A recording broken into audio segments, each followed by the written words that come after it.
Okay, yeah, welcome everyone. We're really happy to have Pranab today with us. He's got a lot of exciting stuff to talk about, especially on governance issues and kind of India-China perspective on it. So just before we kind of hand over to him, I wanted to do a quick introduction, and feel free to interrupt me if I've got anything wrong as well, Pranab. So he kind of, as I know, started his education in Calcutta at Presidency College. So I think it was one of the best kind of colleges in India, doing his master's there. Then, as we talked about, came over to Cambridge, Pembroke, did his PhD there, and kind of since then has had really significant, impressive contributions, contributed to kind of over 30 books, 150 journal articles. And today's obviously key focus is on more kind of decentralized governance and governance issues there.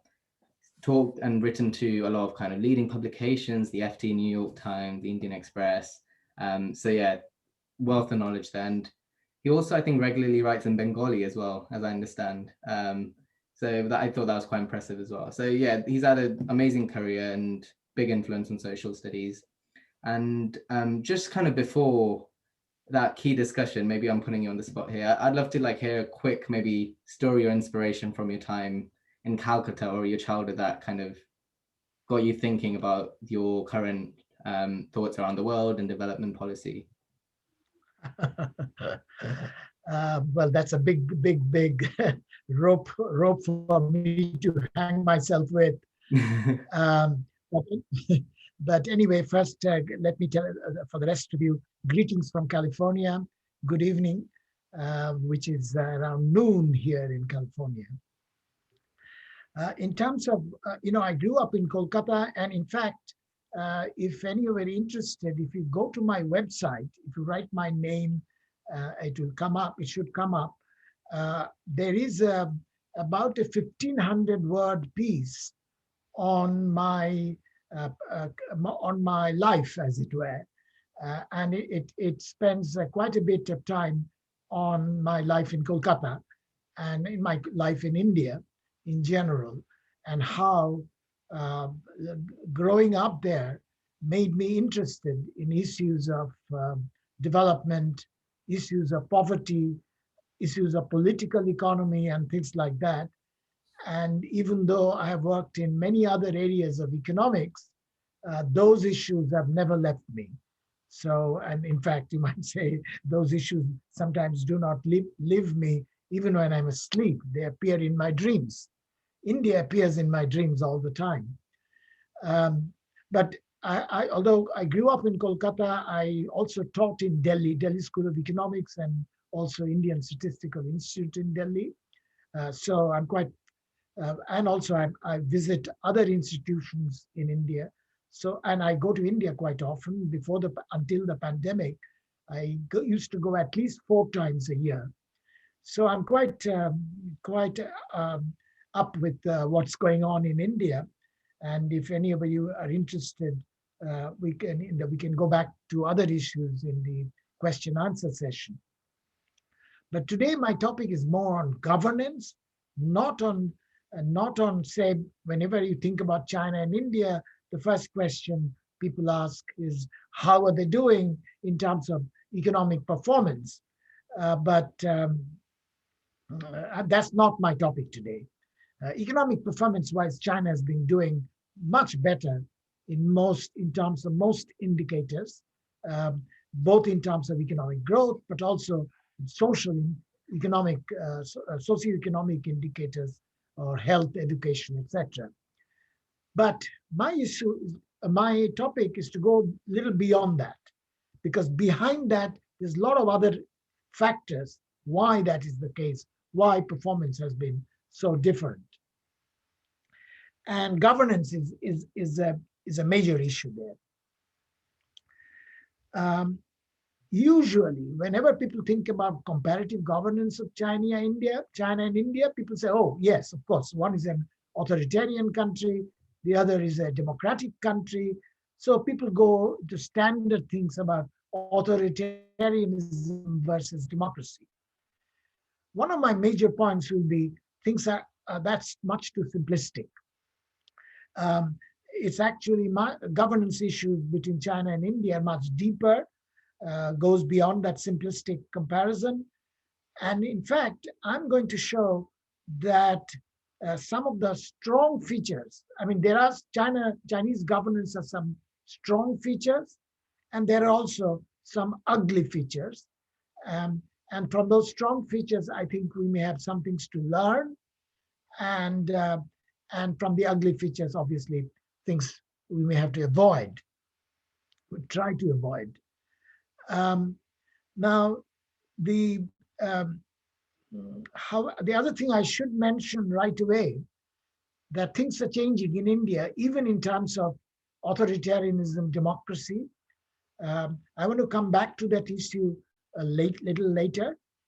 Yeah, unfortunately, in both countries, the trend direction seems to be toward authoritarianism, more authoritarianism in the case of China, and toward some kind of elected authoritarianism in India. And I want to come to that at the very end. For most of my talk, I will assume India is a democracy, which, by the way, some people no longer consider it a democracy anymore. But I'll assume that India is a democracy. Those limitations I'll come back later. So there are three, I mean, governance issues cover the whole range of things, but let me emphasize three aspects of governance. So number one, I will talk about what you may call internal organization of government.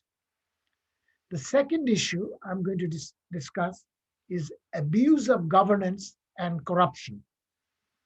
And the third issue um, I'm going to talk about is decentralized structures and practices. In all these three, I think comparison between China and India quite important. And I'll talk in a sense more on China because I think this is an Indian economist society. So you are more familiar with India. You may be slightly less familiar about China. So I'm going to talk a little more about China, but each point I'm going to go back in between China and India. So first, internal organization of government. One major description that is now quite popular is that to describe China as a political meritocracy. In that sense, China is quite different from other authoritarian countries. Quite often people describe it as a political meritocracy. What exactly do they mean? Well, they mean a lot of things. For my present purpose here, they mean is the recruitment of officials in China is on the basis of meritocratic examinations. In a sense, like in India, like the IAS officers are selected on the basis of meritocratic examination.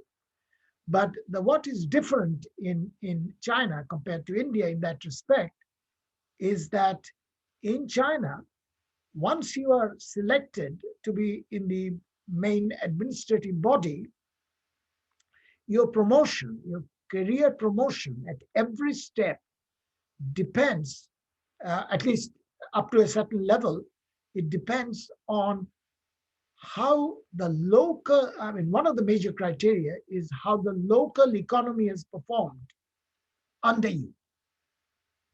So the local performance of economic growth is a major criteria of promotion for local officials, which is not the case in India. In India, once you are selected into the IAS, by and large, your promotion is decided by seniority, unless you come into the good books or the bad books of the minister, then your promotion may depend on other things. But in India, seniority plays a much more important role than in China. China is much more performance oriented. And that makes a big difference. But before I go into those kind of issues, let me immediately say, people might say, who defines what is meritocratic and what is not? Because something that must look meritocratic to you may not, to the Chinese party, may not look as meritocratic to some of the general population and even particularly so in the case of minorities, because as you know, China has two major, there are others, but two major persecuted minorities, the Tibetans and the Uyghurs. Uyghurs are in Xinjiang in Western China. So what may look as meritorious to the party may not look as meritorious to those groups. In general, uh, democracy, in many ways, democracy is different, but one way is that in democracy, democratic performance emphasizes the process of governance as much as the outcome of governance. The process is what kind of procedures have been followed in discussion, etc. Whereas in China, it's much more outcome oriented. Already I told you your performance criteria. How has the local economy performed? That's an outcome, which is not about process. In the process, citizens in a democracy are not treated as children. What is good for them is not decided by the leadership, as is the case much too often in China or some other countries like Singapore. The leadership decides what's good for you. This is valid even when the leadership happens to be wise and benevolent, which need not always be the case. But it's like a benevolent father who's deciding what's good for you. So that's a difference between democracy and even a benevolent authoritarianism. Second issue, under the general rubric of internal organization of government, is what I call performance versus loyalty. In general, this varies between levels of government in China. At the local level, at the say what would be a district level in India, or county level in China, or municipal level in two countries. At that level, I already told you that how the local economy is doing is a major criteria. By the way, now there are other criteria are also coming to be very important. How is the local environment doing? The environmental goals also play a very important role in Chinese criteria for promotion. There's no consideration of the environment in Indian administrators' promotion. However, one factor which is not very well known is that in China, this local performance as a criteria becomes weaker and weaker as you go up. So at the provincial level and beyond, and what I'm saying this, I'm not giving you the references. If anyone is interested, I can give you later. These are studies of analysis of comprehensive data sets of political appointments at different levels. So the statements that I'm going to make are based on some analysis of data by Chinese scholars. And they show that the performance criteria and promotion is strongest at the lower levels. But as you go up and up, it's less and less significant. That's where loyalty, how loyal you are to the leadership, becomes very important. On India, I already told you that in general seniority that matters, but loyalty also to the minister, how loyal you are to the minister, matters, because otherwise what happens in India is that if the minister, for some reason, you are doing things which you think is which is not what the minister is asking you to do, you are not being loyal, then in India the minister cannot sack you, but the minister can do something quite bad, which is the minister can transfer you to an undesirable location. And so many bureaucrats go go by what the minister tells them to do, because the minister can otherwise punish you. And in fact, more than that, in India, your I'll come to that. What I was going to say, I'll come to that later in the context of corruption. But for the time being, let me just say that transfer is a major way politicians uses the administrators. There's also money gets exchanged. That's where the corruption comes in.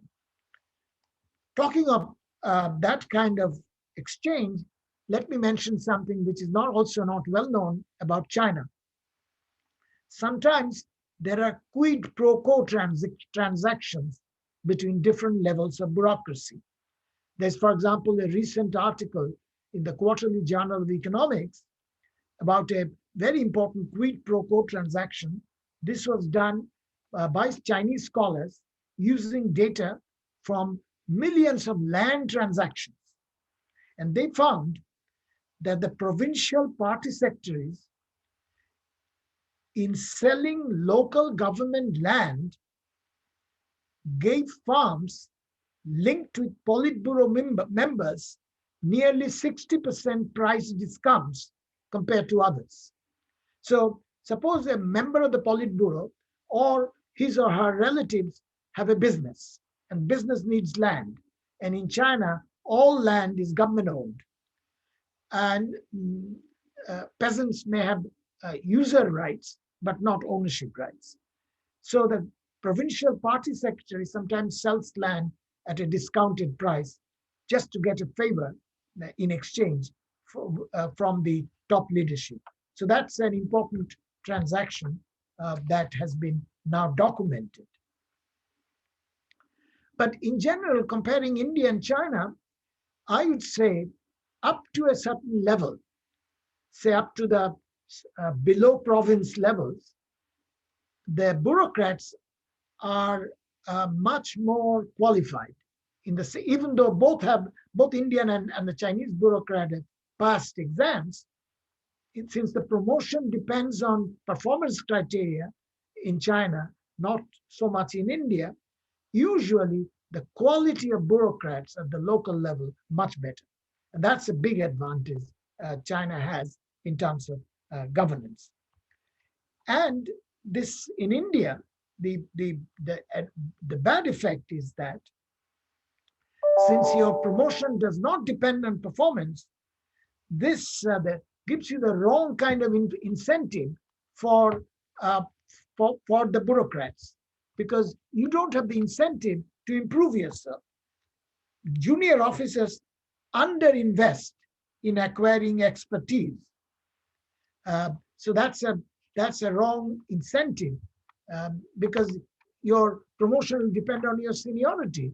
So your performance doesn't matter that much. So you don't have the incentive to improve your performance or improve your qualifications. Let me now skip a little bit.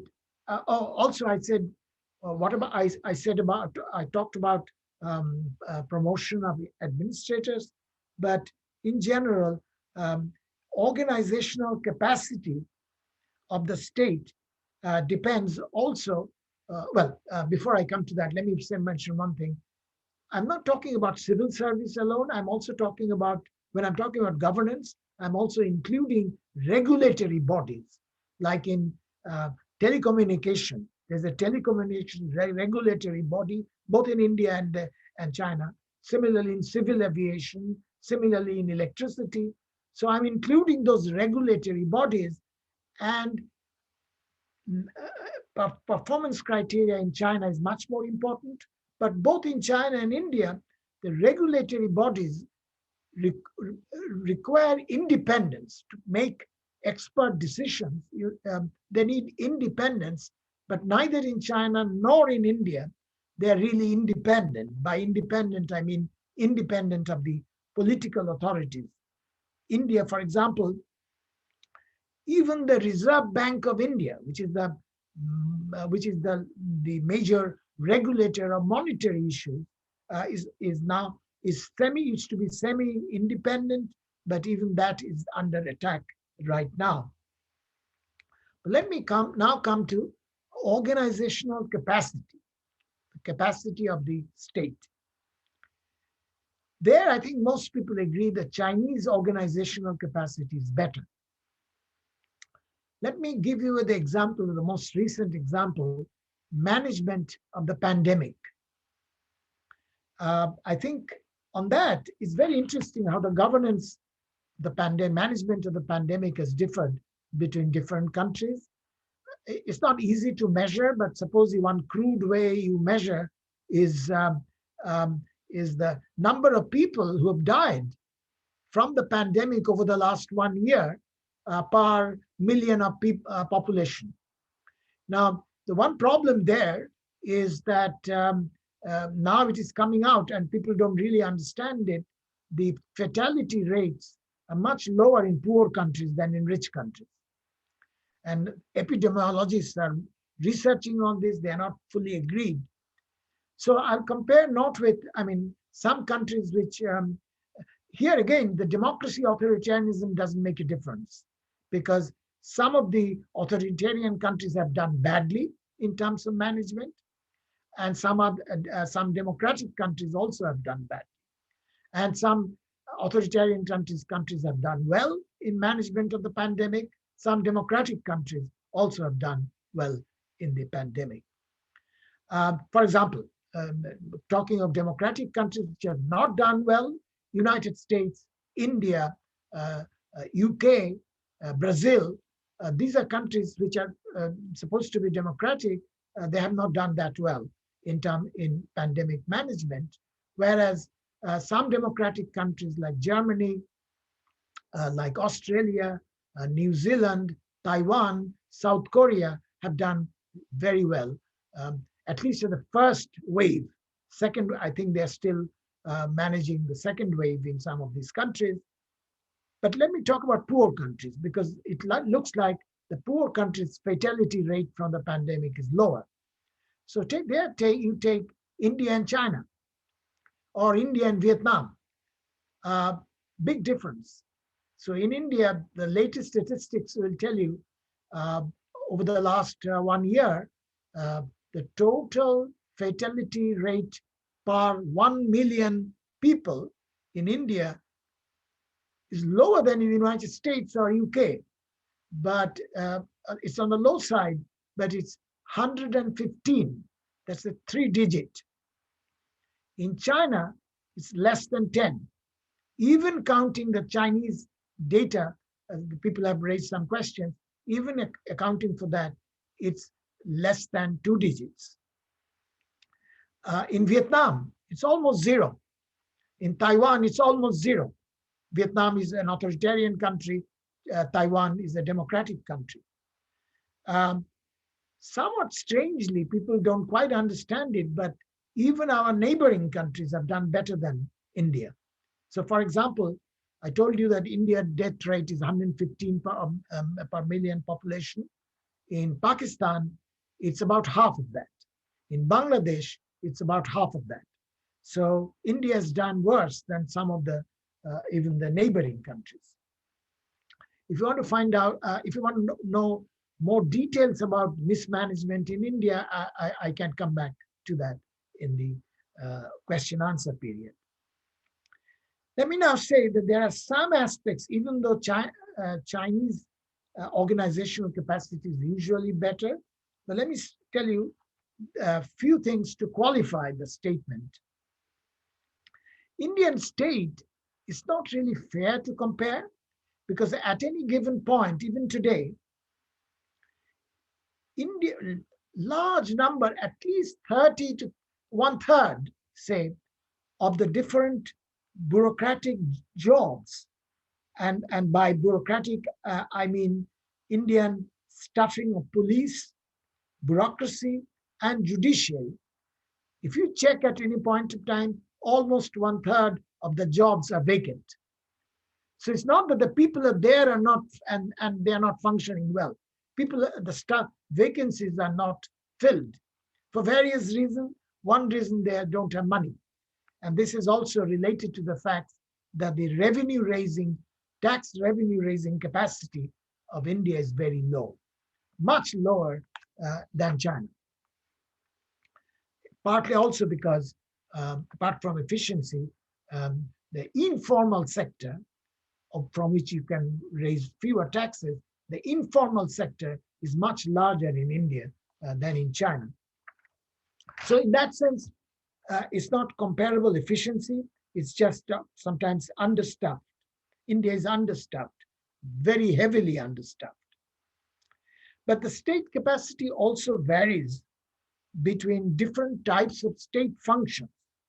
The Indian state shows extraordinary capacity in some large episodic matters like organizing the complex logistics of the world's largest elections, the world's second largest census, some of the world's largest religious festivals like the Kumbh Mela, some of the world's, and preparing the unique biometric identification of more than 1 billion people in a short span of years. I'm referring, of course, to other.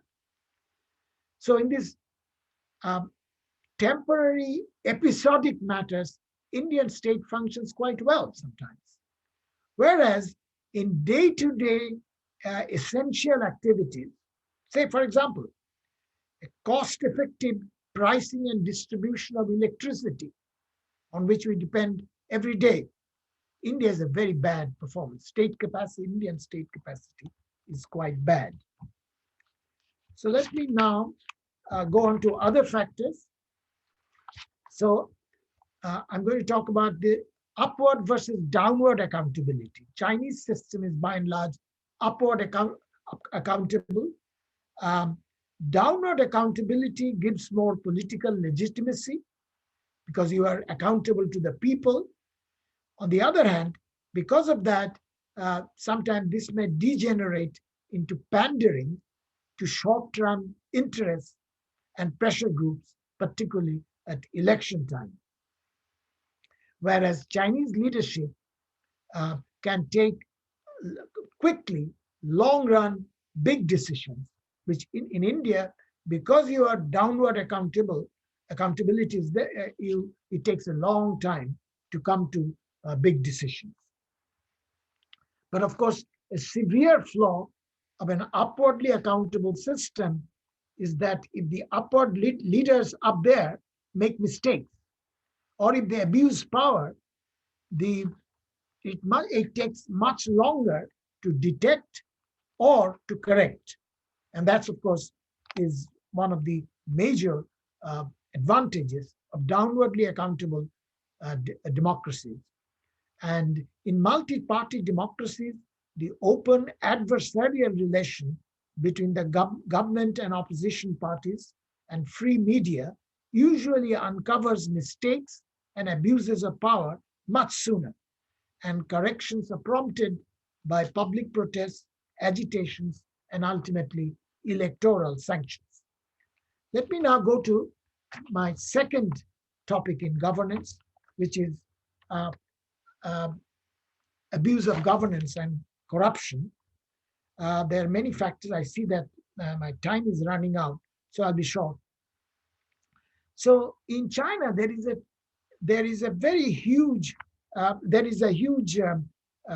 collusion between business and politicians, and in fact, you can even see, just if you look at China's parliament, or what they call National People's Congress, that is China's parliament, and compare it with the Indian parliament, you take the average net worth of the richest 70 members of the National People's Congress in China, average net worth is many, many times the average net worth of the richest 70 members of the Indian Lok Sabha.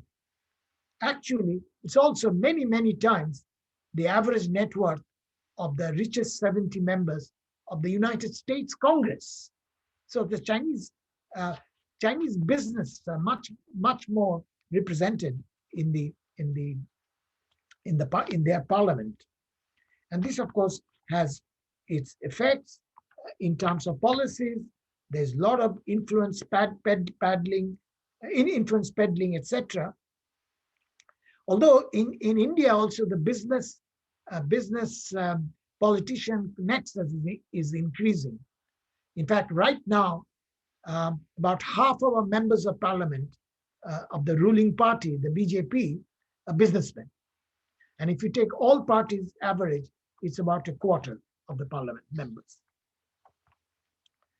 Let me move to the third aspect of governance. I wanted to talk a little bit more about the business and the politics nexus, but I can come back to that later, the question answer period.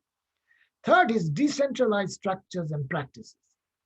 China, I don't know how well known it is, China is much, much more decentralized than India. In fact, that's one of the major advantages China has. China is a peculiar combination, and this has nothing to do with authoritarianism. This has been there for many centuries. And secondly, it's a unique blending of political centralization, because power is centralized in the political, the Communist Party, that's centralized, but the economic and the administrative matters are much more decentralized than India. So China is sometimes called a regionally decentralized authoritarianism. In some sense, India is quite the obverse. India, until recently, until 2014, the regional groupings were quite powerful. Whereas the economically and administratively, the system is much more centralized in India. For example, the states do not have that much fiscal power. It depends on the central government to give the states money. So that's a big difference. And the other big difference is the Chinese local governments are much more involved in business. So for example, just to give you an example, a few years back, when the private automaker Zhejiang Geely Holding Group in China bought up the Swedish car company Volvo in a widely publicized move, but if you look into it, who's provided the money for buying up Volvo? It was provided by a local municipal government, something that's be unthinkable in India, for a municipal government to buy a multinational car company. And this goes back to something that I mentioned, because remember, the local government's promotion depends on how well the local economy is doing, and that's why they get involved in local business. They compete from one area to another. They compete how well they're doing. Also, they have much more money. They raise a lot more money themselves. Indian local authorities don't have the power to raise money, so they're quite often one of the reasons why Indian local administration is much more ineffective compared to China is because they don't have the authority, because they don't have the power, the local government. In spite of all the panchayat elections and municipal elections, they don't have the power and they don't have the money. Just to give one source of data, of the total government expenditure in the country, in China, more than half of the total government expenditure is below the provincial level. The corresponding percentage in India is about 3%, 50% to 3%, that much of a difference. How little money the local governments have. Last thing about corruption, let me say this corruption, of course, is difficult to measure, but in India, quite often the local governments are captured by local landed interests, the big landlords or other important people. They capture local governments. This is a big problem of decentralization. Decentralization, if it gives more authority to the local governments are captured. In China, this used to be less so, because Chinese, I already told you, land is owned by the government, and the farmers get and others get user rights. But China, through decollectivization, made an egalitarian distribution of user rights. So China does not have big landlords. Even though peasants now cultivate their own land, the land use is quite equitably distributed. Not so in India. So India, the local governments can to be captured. On the other hand, local officials in collusion with business often capture local government. So just to give you one example, major example, striking example, is that let's take coal mines. India has large number of coal mines. China also has large number of coal mines. I was struck when I saw the data, the number of fatalities, a number of accidents in Chinese mines. The fatality rate is more than 15 times, that in India. So I was puzzled, and then maybe I thought maybe China produces much more coal than India, but even per unit of output of coal, the fatality rates are much higher in Chinese mines. It's essentially because I think if in India there's a huge mine explosion or accident, large number of people die, there will be a lot of newspaper articles or television where they will say, oh, this was because of negligence of government officials, etc. But in China, there's no free media. So those things get hushed. So this is an example of where collusion can be even fatal because of lack of accountability. Let me now end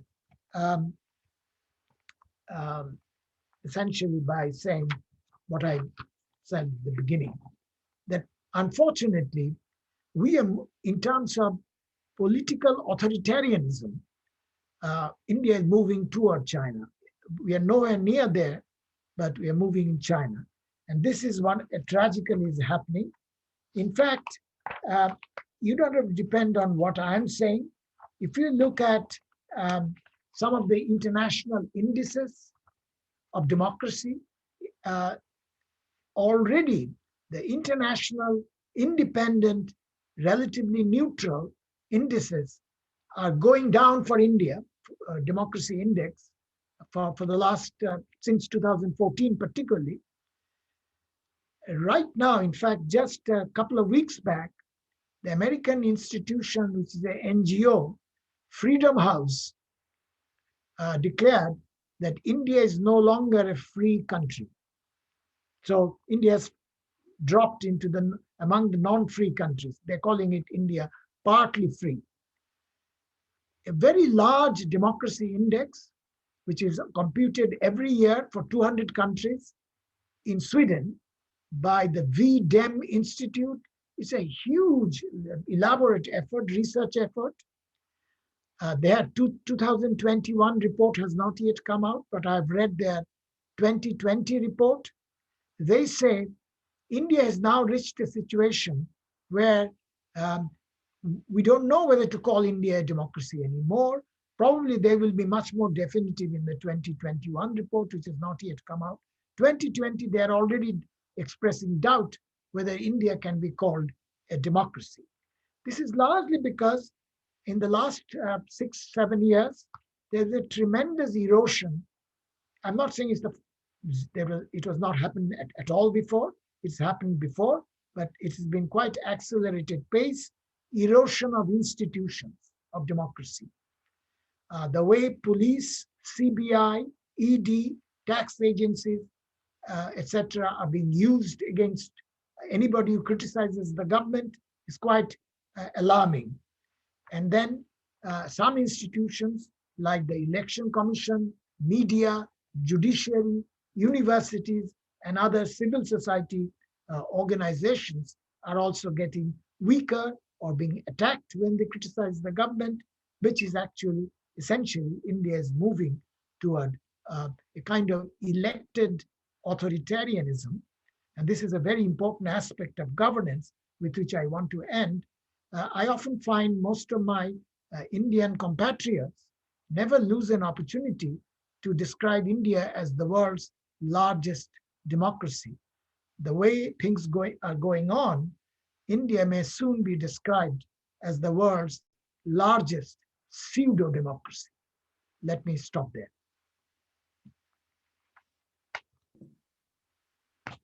Thank you so much, Pranab ji. No, that was really great. Some of the examples I think really helped like eliminate the different governing issues between the two. I am going to open kind of room to questions. So I think you can ask questions in two ways. You can just pop it in the chat, as Nishan kind of said before, and I can read it out for you. Or if it's a longer question, you want to be a little bit more interactive, you can raise your hand. So how you do that is click on participants. Yeah, I think you click on participants and there should be a raise hand button right there somewhere next to it. Or actually you can, it's through reactions actually. So if you click on reactions and then raise hands there. We've got a question that's just come through from Basma. So she said, hi Pranab, thanks so much for your talk. You previously discussed the use of UBI within India. So a little bit sideways to the talk, but I actually think this is really interesting as well. I wanted to ask about this. So use of UBI within India. Do you think taxation in India can be raised to a scale where this is possible? Actually, when I originally corresponded with Priyanka, I gave them an alternative topic, and that was UBI. I have written quite a bit on UBI. And in fact, the earlier I told you about my website. If you go to my website, at the bottom of the website, you will see a link to my recent papers. There, you will get several papers on UBI. But very briefly, to answer your question, UBI, of course, different people mean different things. The way I mean it is that something that is given to everybody, really, really universal. So, of course, to fund that, you need a great deal of money. So I'm thinking of a relatively small UBI. What I've suggested for India, in my calculation, is that I think it's quite feasible to fund a universal basic income supplement of about 20,000 rupees per household per year. That's not much, but it's not zero either. It's not very small either in the Indian context. So for that, you need the following kind of taxation or non-taxation. Let me mention what goes into my calculation. If you want to give everybody 20,000, every household 20,000 rupees per year as a UBI supplement. So the way I calculate is the following. We have some estimates that India every year, of course, gives large number of subsidies to various sectors. So now public finance people in India have estimated how many of these subsidies go to really poor people. Some of the even food subsidies are included. Not all of food subsidies go to poor people, but ignore that for the time being. And so health, water, etc. So they have distinguished between what they call the subsidies that go to the relatively poor people and subsidies, the term they have used called non-merit subsidies, because that's a public finance term. So things, subsidies that go to the relatively well-off people, better off, the rich as well as the middle class. In India, in Indian context, what we call the middle class is quite rich compared to the average. So how much does it come to? The subsidies to the better off come to about, if I remember right, about 6% of GDP. 6% of GDP. And then every year, if you go to the budget document, the Indian government budget document, there's an appendix. In the appendix, you will find, it's not in the main budget. In the appendix, you will find estimate of what they call revenues foregone. They give up some, these are tax concessions, essentially, mostly to business. And that come to also about, I think, 6% of GDP, 6.2 or something. Let me not take all of it. Let's suppose I take this revenues foregone, some of it may be essential. I'll give you an example of essential revenues foregone. Sometimes you give a concession, exempt taxes, when you are, say, importing some raw material and then using in something and exporting it. So that's essential. So you give a duty exemption, customs duty exemption. So some of the revenues foregone may be essential. So let's suppose I take 1/3 of the 6.2% of the revenues foregone, but I take all of the subsidies to the better off. So 1/3 of 6% is 2. Already I had 6% of GDP going to better off. So if you take these two, already you have 8% of GDP. Then I say you add to it about 2% of GDP in terms of fresh taxation. There's a lot of scope for fresh taxation. For example, even ignoring that agriculture in India is not taxed. And some of even the richest farmers, some of them are not non-farmers. Some Delhi big shot has a farmhouse, declares himself as a farmer. A lot of exemption from taxes. So let me ignore that. But there's a lot of scope for taxation of wealth and inheritance. India has zero taxation, not just of agriculture. India has zero agricultural income. India has zero taxation of wealth, zero taxation of inheritance. India has now a large number of billionaires, dollar billionaires. When their children inherit the wealth, nothing is paid to the state. Inheritance tax is zero. Capital gains tax is too low in India. Similarly, local property taxation. One of the reasons the decentralization doesn't work, I already told you, is that local governments don't have money. And the local governments could raise money from local property. But there's a lot of corruption there because how do you evaluate a property? Somebody comes from the local municipal office and there's a deal between you, who owns the property, and the assessor, and it's of course under-assessed. So that's a big problem of under-evaluation of property values in local property. So that also needs to be strengthened, made much more stringent, etc. So altogether, I suggest that if you take all this, at least 2% of GDP of fresh taxation. As soon as we talk about fresh taxation, business will go into uproar, or that's going to affect incentive, etc. I don't think so. Or at least they're exaggerating. So 2% of GDP can be raised in fresh taxation. To remember, I already had 8%, add 2%, that's 10% of GDP. Now, I think UBI, while it is important, is not the only thing. You need to improve expenditure in health. You need, particularly in view of the pandemic, that's clear. You need to improve expenditure in education. You need to expenditure in infrastructure, and then UBI. So if you take these 4 items, health, education, infrastructure, and UBI, there are 4 items. Let's divide equally this 10% of GDP that I just told you about into equally. So in that case, UBI gets 2.5% of GDP.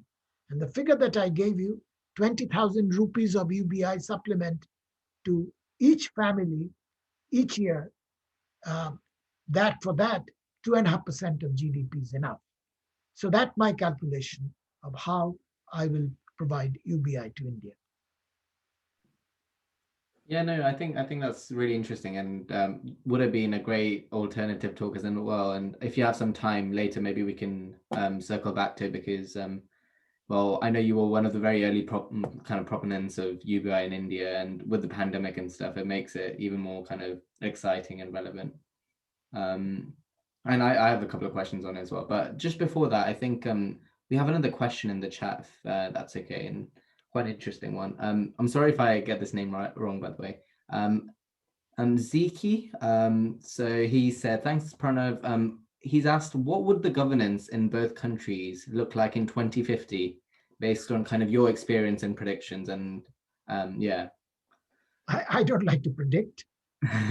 Let me mention something that the great economist John Galbraith said.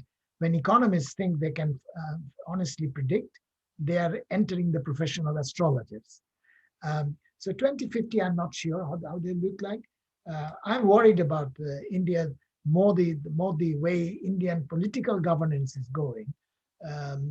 I hope by in 2050, India remains a democracy. Already people are saying India is no longer a democracy. This to me is a matter of shame.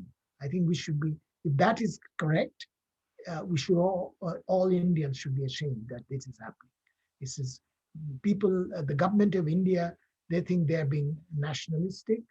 The Hindu nationalism is the way to go in India. This brings tremendous disrepute to India. So those who are damaging democracy in India, they are the most anti-national. If you ask me, they are the most anti-national people in India. They're doing it in the name of Hindu nationalism, but they are the anti-national. But 2050, I hope India remains democracy. India, of course, will be much more advanced. Unfortunately, what India is not doing well is in employment. Even when India is growing, right now the growth rate is low, but even when the growth rate was high in the first decade of this century, even then employment didn't expand that much. And this, looking forward, this to me is another major worry, because most of these unemployed are young people. The young people will not remain patient too long. And so it's socially explosive. In fact, in 2014, when Mr. Modi came to power, one of the major platforms on which he came to power was not so much Hindu nationalism. It was that he's going to give jobs. In fact, he gave a number. He says he will create 10 million jobs. He has not merely failed in doing so, jobs in some sense have gone down. In fact, jobs have gone down in the following obvious way in India. If you look at the participation rate, labor force participation rate is going down, particularly for women. So they no longer even seek jobs. So that's why they're not counted in the unemployment data. Unemployment data counts unemployment only for people who are seeking work. Large numbers of women do not seek work anymore. And the number is amazing compared to other countries. Right now, even before the pandemic, right now is much worse. Even before the pandemic, about 3/4 of adult women did not even seek work. 3/4. And now it's much lower. So their unemployment or underemployment is not even counted in the unemployment data. And the unemployment data, as it is counted without them, by the way, this is also true of some men now. Men's participation rate is also going down. Why? Because there's no point of seeking work when there are no jobs. So you say you are not seeking work because this is called discouraged dropouts. There are too many discouraged dropouts in India now. So this is what I'm looking forward. This is my major worry. So if India can manage the employment problem, India can manage the political problem of moving toward more and more towards authoritarianism, then I think India's future is relatively good. The other worry that I have looking forward is India is doing much better in service sector and not in manufacturing. And even in the service sector, India is doing better in the service sector, which requires a lot of high skills. For example, in the in um, in software engineering or telecommunication or even in manufacturing, high skill part like pharmaceuticals, India is doing well. But India has a massive numbers of low skilled people. Our education system is broke, and more than education system, we don't have vocational education. We don't have good skill formation. So this is again part of the unemployment problem. And many businessmen have told me, yes, I know that people are unemployed, but they are often unemployable because they don't have the training, they don't have the skills. Uh, and this, by the way, even in medium skilled jobs, this is happening. So the is that way the whether which sector we are going to get jobs is also an important aspect. Yeah, no, I think it's obviously a hard question to address. And just on the China side, maybe not in 2050, but in the next 5 to 10 years, do you think there's going to be increased influence of businesses as well? Just kind of the other side of the question. Um, China, of course, has business-wise has been much more successful, and there one aspect of governance I did not discuss for obvious reason because India has almost nothing compared to China. China in technological innovation is now going to outpace United States in a few years. In Yeah. 5 to 10 years, China will be better than United States in many fields of. So right now, that's why the United States government is very worried. So there is particularly in artificial intelligence, semiconductor in the yes, semiconductor chips, and in biotechnology. These three fields, there's now a race going on between United States and China. And one of the ways Chinese are doing it is that they have now, if you look at the R&D, research and development as a proportion, how much they spend on research and development as a proportion of GDP, they're among, they have, it's gone up very high. And in fact, they're, I think, second to the United States in terms of expenditure on research and development. Look at the universities. You know, this is amazing. And again, in comparison to India, if you look at the world university rankings, India is nowhere. Not a single university, even IITs are not universities, but even if you count IITs, the top 100 does not include a single Indian. Chinese are about 20 or so. But more than that, in the top 20, Chinese, there are two universities in Beijing, the Peking University and Tsinghua University, and in the top 20. And I go to China used to go to China quite often before the pandemic. And they had clear instructions to the universities.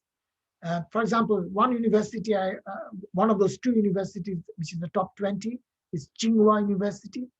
Clear instruction went out to them about 20 years back. I've been going there more than 20 years. So I remember the early days.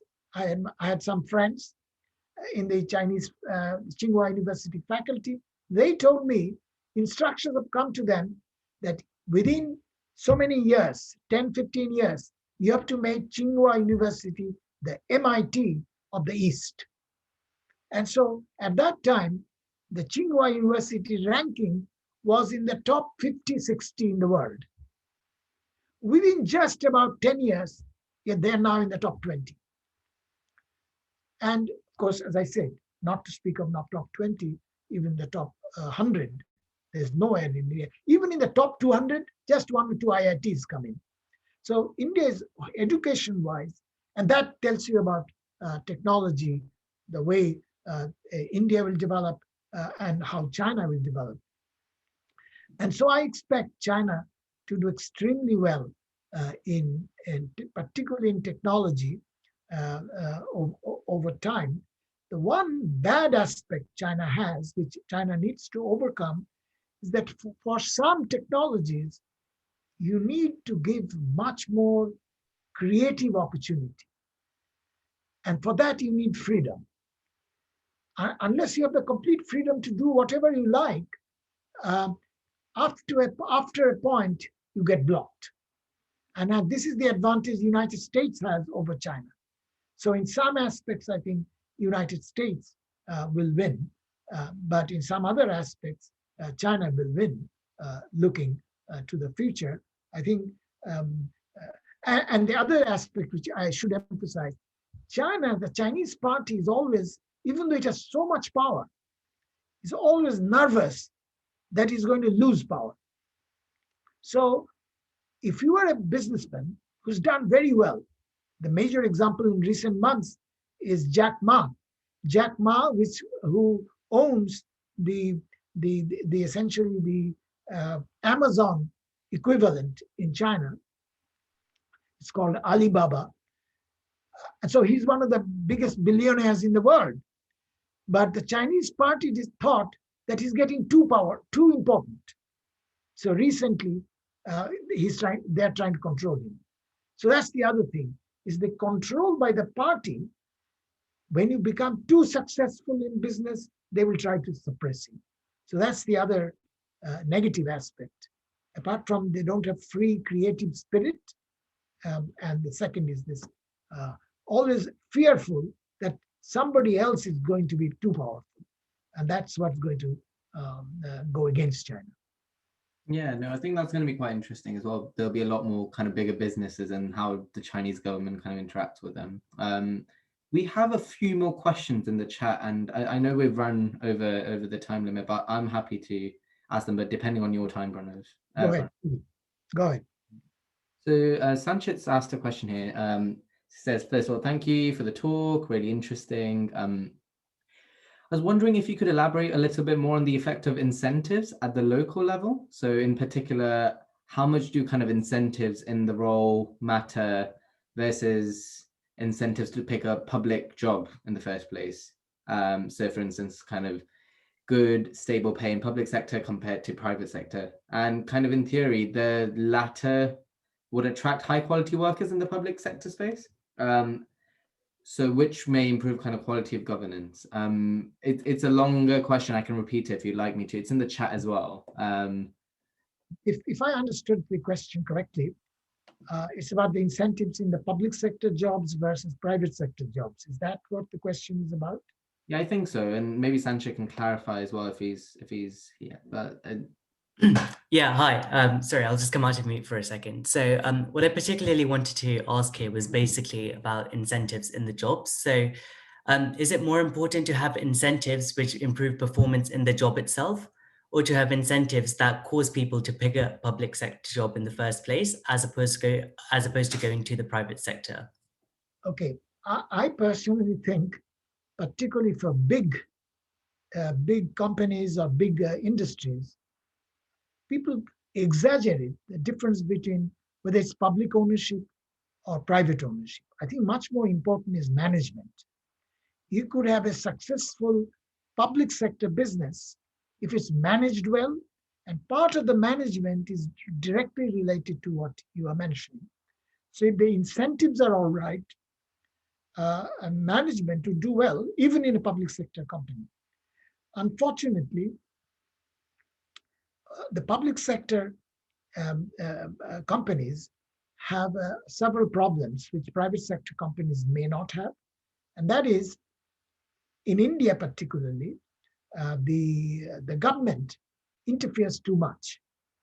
So the management, and this is where the management incentive issue comes up, the manager knows that even if A is the right decision to take, but often the manager will take the decision B, not A, because the manager knows that the political minister likes B, not A. So chances of the incentive for the manager to take B rather than A, because then he will be promoted to a better job. So that's the incentive issue in management field, which the public sector quite often do not have.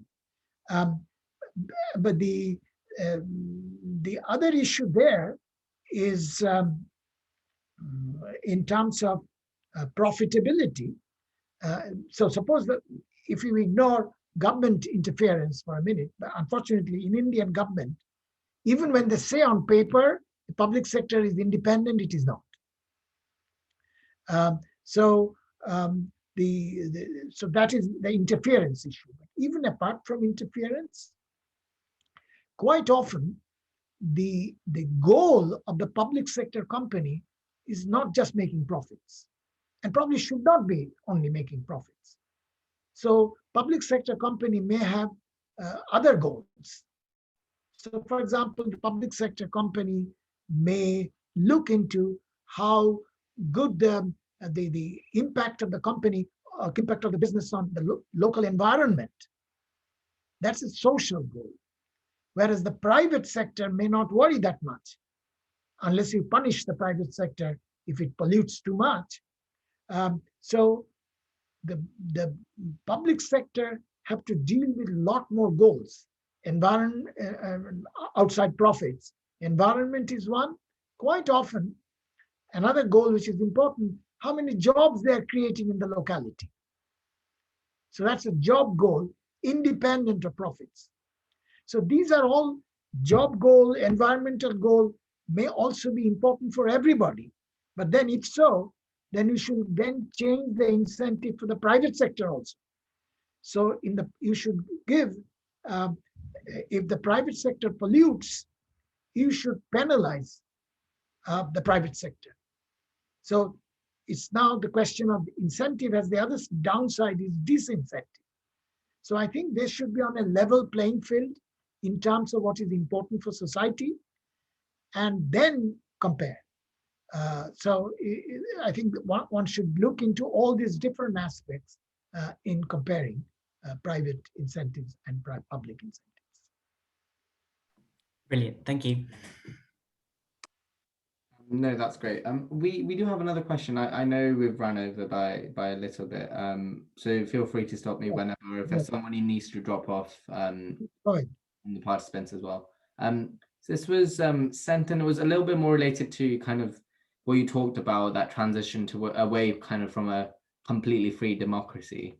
So you talked about India being moving towards being an elected authoritarian government, and kind of theory tells us that the introduction of democracy should lead to a virtuous cycle of incremental improvements to state provision for people via kind of fundamental abilities, and hold government bodies and politicians accountable, kind of in this democratic sense. So it feels like we should be gradually moving towards a freer country, but we've almost stayed in the wrong direction. So what went wrong with the process? Is what they're trying to ask. I would say something changed in a big way in 2014 when the current BJP government came to power. Their ideology is quite different from the ideology of most other governments in India, except in the period of emergency for less than 2 years in 1975 to 77 by Indira Gandhi. I think there are certain values embedded in the Indian Constitution in terms of pluralism, in terms of liberal democracy in general. I think the current government is violating those constitutional values every day. So for example, when somebody criticizes the government, you will get arrested. You are charged with sedition. They don't realize criticizing the government is not sedition. Criticizing the government is a duty of a Democrat. If the government does something wrong, it is the duty of a Democrat.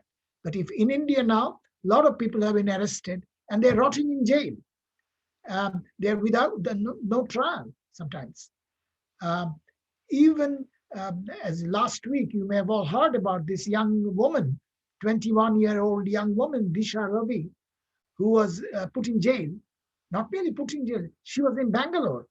Delhi police from Delhi went to Bangalore and without consulting local police, essentially, quote unquote, abducted her, took her to Delhi, put her into jail. Why? Because she protested along with the farmers who are protesting in Delhi right now. And she was in an environmental group. What's this name of the Swedish girl? Thunberg, Greta Thunberg. So she belonged to that group. And Greta Thunberg has protested, has sympathized with the protesting farmers in Delhi. So did Disha Ravi. And so essentially, Delhi police said Disha is conspiring with foreign elements against India. I mean, and therefore, on sedition, she was charged. She has just come out on bail. She has not been freed. She has come out on bail of that charge. Supreme Court has given that, the Delhi court, I think, gave that judgment. Whereas on similar charges, there are a lot more. There's so much uproar that they released from the bail, but there are more than hundreds of people rotting in jail without bail right now on charges similar to charge because they protested. So this is, to me, is the way the current government is violating day in and day out. The current government is violating the Indian Constitution. Now, the usual checks and balances institutions like the Supreme Court should stop that. But the Supreme Court, for example, what has been done in many cases, the cases are going on for years. And the Supreme Court has not made a judgment, and therefore people are rotting in jail. Or the courts in general are not making a judgment, rotting in jail. This court system is supposed to be a major guardian of the Indian Constitution. They're failing to do this. And as a result, day in and day out, as I said, our constitutional values are being trampled upon. Yeah, no, it's a very stern and difficult topic to talk about. And oh, sorry, 1 second.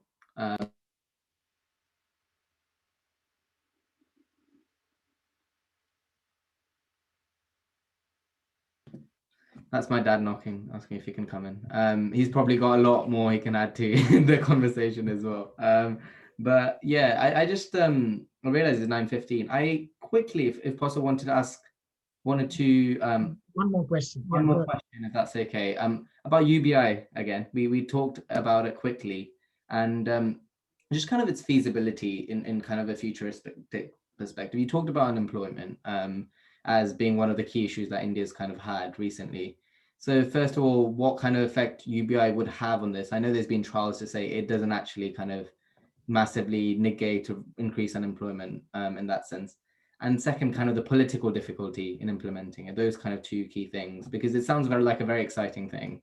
And I know you feel quite passionate about it as well. I'll talk about both. But before that, let me say, I already told you on my website, go to my UBI papers. Some of these questions are answered there. Yeah. But before the political difficulty question, in terms of employment, you see, most of us in India are looking for a good job. And many people do not have a good job. And by good job, it means security, in the sense that the majority of workers in India are what are called casual workers. You are not sure whether you have a job tomorrow. You are hired quite often a day in, day out basis. So when you have a UBI in your bank account, so it's deposited every month, then that gives you the opportunity to look for somewhat better jobs. So it's not just whether jobs will expand as a result of UBI.